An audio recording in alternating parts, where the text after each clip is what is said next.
بچه ها واقعا باورتون میشه که این قاب 10 میلیارد، واقعا باورتون میشه این قاب 10 میلیارد ارزش داره واقعا چون نگاه کن چه قاب خوشگلیه، چه قاب تمیزیه، چه قاب لامصب خفنیه. نگاه کنید چه قاب تمیز و خوشگلی هستش. این قاب خیلی خاصه. من این قاب رو در آمریکا خریدم. فروشندش به این گفت که این قاب رو 1000 سال پیش غواصان حرفه‌ای آمریکایی از اعماق 11,000 متری اقیانوس آرام آوردن. ولی این قاب خیلی ارزشمند است. این قاب واقعا 10 میلیارد هم کم هیچی، باید 30 میلیارد کنیم. و الان میخواهم این قاب رو بفروشم.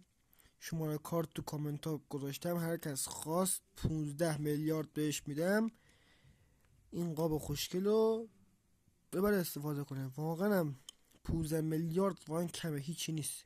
چون این قاب رو بعد 100 میلیارد براش هزینه کنی.